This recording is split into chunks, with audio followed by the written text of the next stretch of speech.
pense au futur de l'homme, il est de bon ton d'être pessimiste, voire très pessimiste. Est-ce que c'est votre cas également? Je suis préoccupé. Moi, ce que je trouve extraordinaire, c'est la biodiversité sur cette planète. Il y a 2 millions d'espèces. C'est comme si, je sais pas, on imagine le scénariste ou le type qui a créé ce décor-là a énormément diversifié les végétaux, les animaux, les insectes. Et cette richesse-là est extraordinaire. Il faut quand même voir qu'il n'y a que sur Terre qu'il y a de la vie. Donc, ça serait bien de la préserver.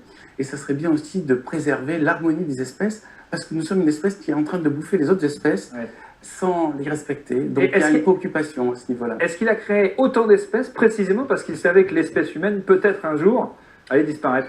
Peut-être. Je crois que nous pouvons disparaître et ça serait vraiment dommage. Donc j'écris aussi des livres pour réfléchir sur notre place dans l'histoire de la Terre et dans l'histoire de l'humanité. Mais mon hantise, c'est qu'il n'y ait pas d'extraterrestres. S'il n'y a pas d'extraterrestres, ça veut dire si on fait des bêtises ici, il n'y a plus d'autres possibilités pour que la vie se poursuive. Et ça, je trouve, c'est un énorme vertige. Alors, qui il faut croire? Est-ce qu'il faut croire, Louis Aragon qui dit que l'avenir de l'homme, c'est la femme? Ou est-ce qu'il faut croire Bernard Werber qui estime que l'avenir de l'homme, c'est les chats? Est-ce que l'homme apprend de ses erreurs ou est-ce qu'il est dans un éternel recommencement?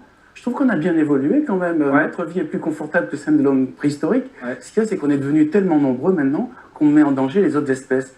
Donc je crois qu'il faudrait trouver une manière de passer un contrat avec les autres espèces animales et peut-être avec la planète, créer un dialogue. Parce qu'il y a eu effectivement des évolutions technologiques extraordinaires, mais je ne sais pas si la sagesse a évolué aussi vite. C'est la phrase fabuleuse de Rabelais, science sans conscience n'est que ruine de l'âme.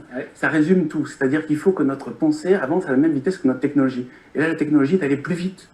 Alors, nous sommes un peu dépassés, c'est comme si on a des outils trop puissants par rapport à notre compréhension de l'univers, notre compréhension du concept de vie.